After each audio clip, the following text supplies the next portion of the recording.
it's a Tuesday afternoon.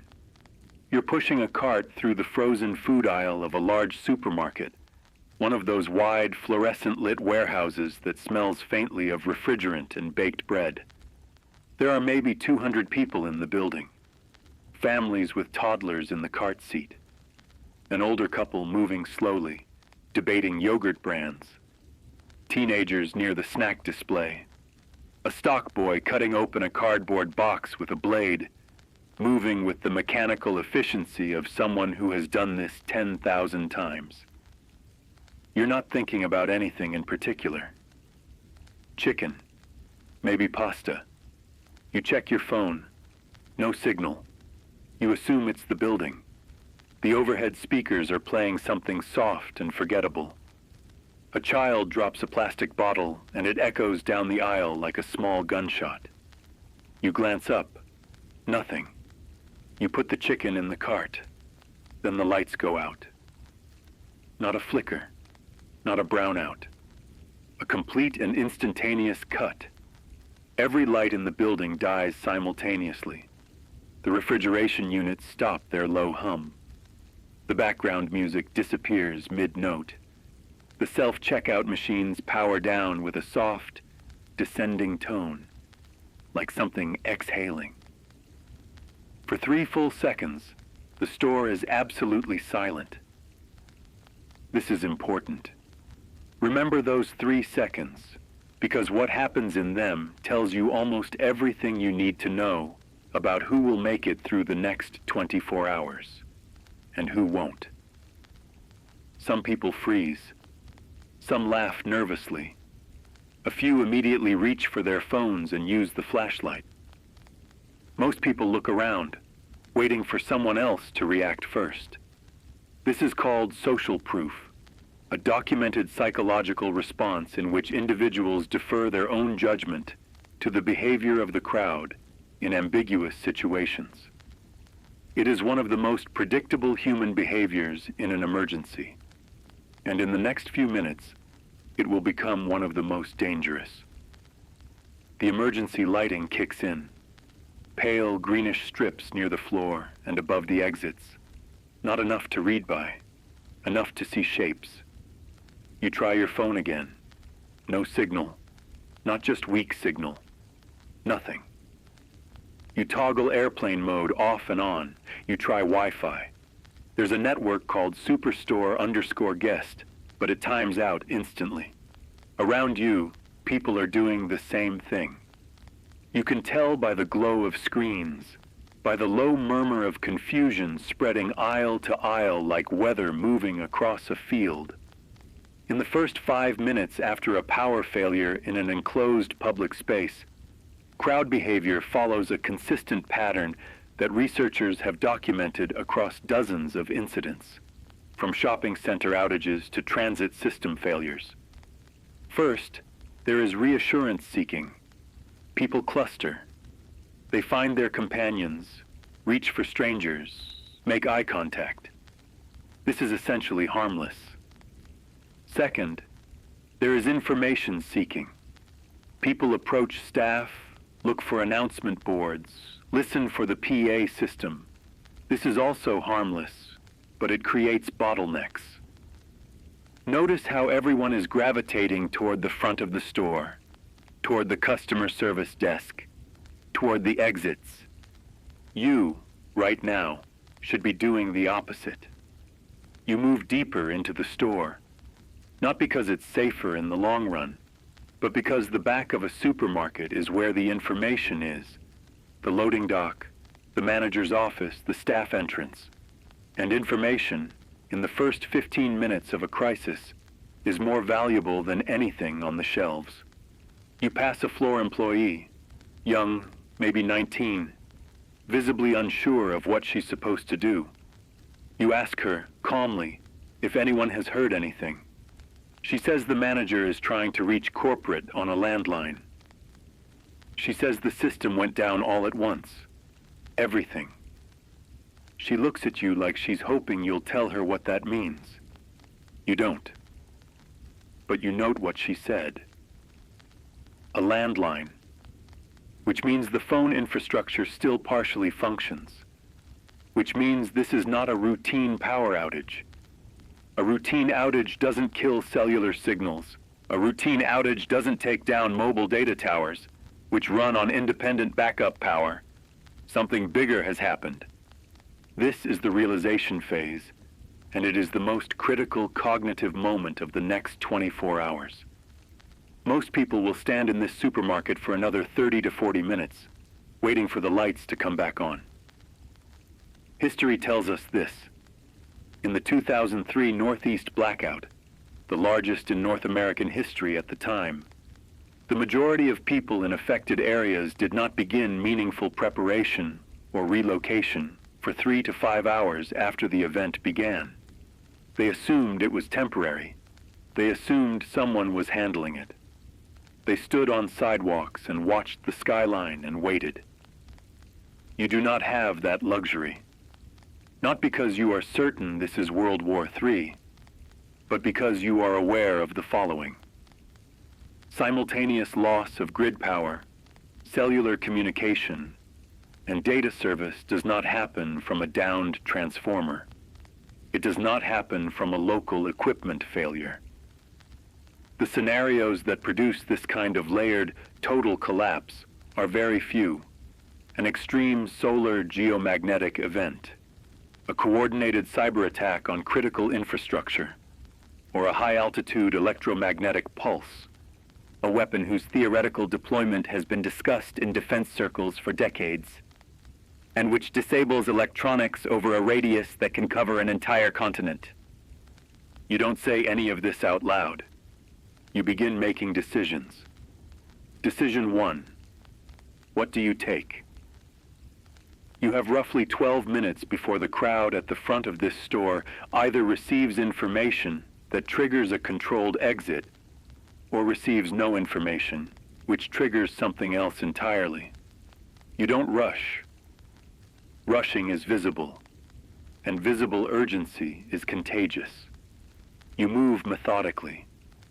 You are not looting. You are preparing. You consider what you actually need, not what you want. Water first. The body fails from dehydration faster than from almost anything else in a survival scenario. Sealed bottles, nothing that requires refrigeration. You take 6 liters, which is the minimum recommended 3-day supply for one adult. You take a bag of nuts, dried fruit, peanut butter, crackers, calorie-dense, non-perishable, no cooking required. You take a basic first aid kit from the pharmacy aisle, a lighter, 2 small flashlights from the hardware section, a hand crank weather radio if you can find one. You can't, but you look. You do not take ice cream. You do not take meat. You do not spend 4 minutes deciding between trail mix brands. Decision 2. What do you leave behind? Your shopping cart. It's too visible, too slow, too conspicuous. You find a large reusable grocery bag near the checkout.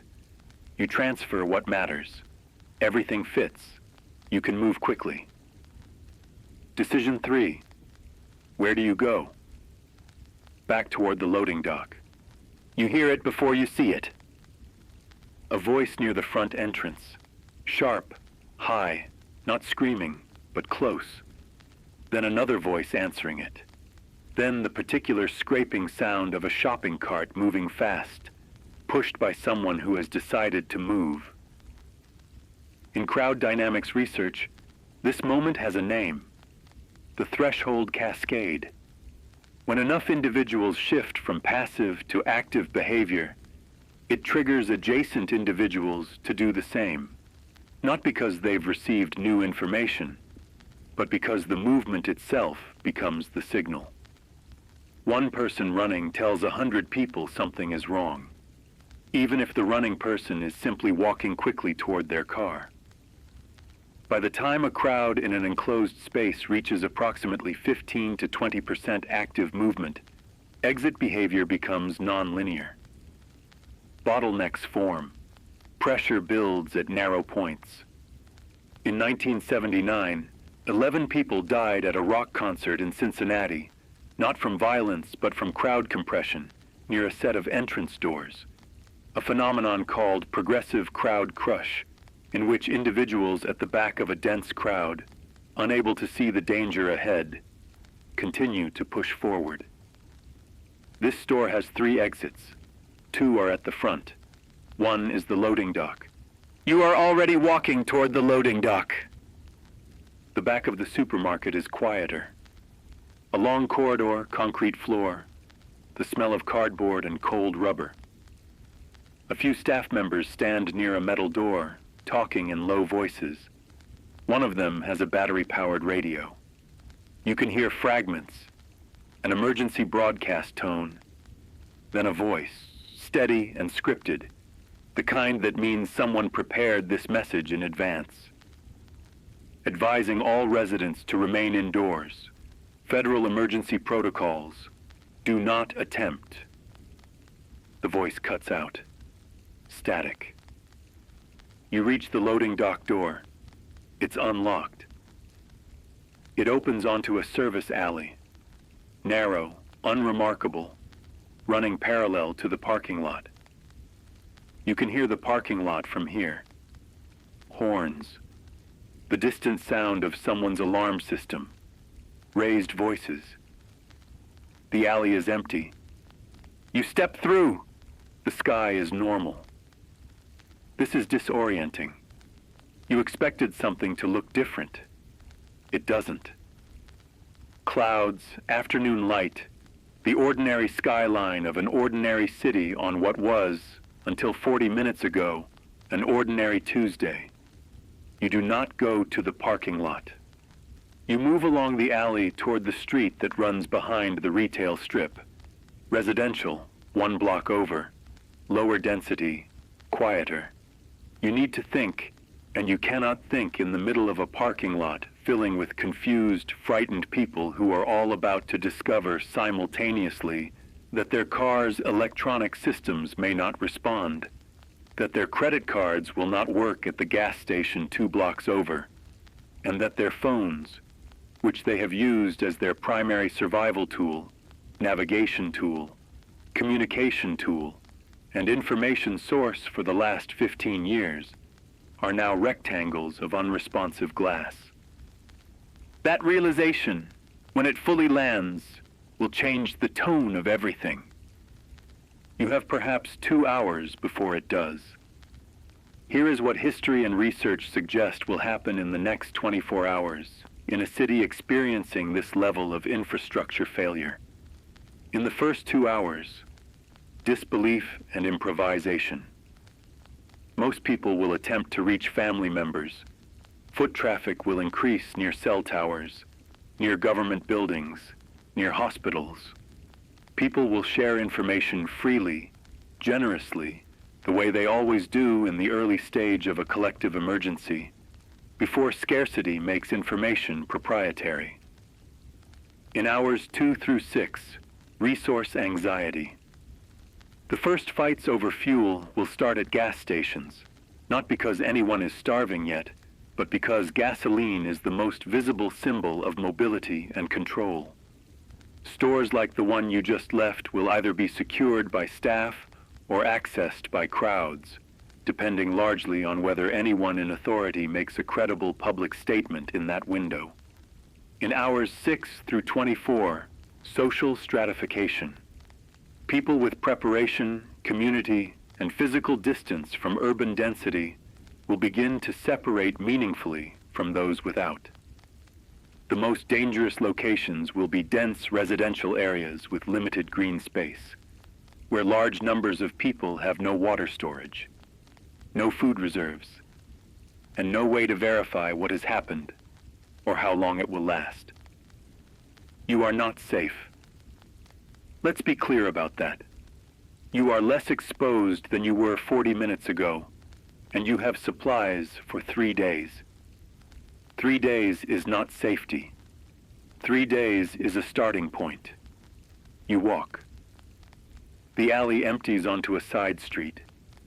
2 blocks ahead, a woman is sitting on her front porch steps, watching the road. She sees you carrying your bag. She doesn't look afraid. She looks like she's been waiting for something. Not this specifically, but something. You nod at her as you pass. She nods back.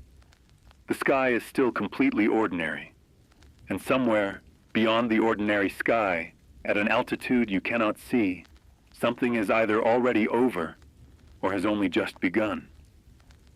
You don't know which one yet. That uncertainty is the most honest thing about the next 24 hours.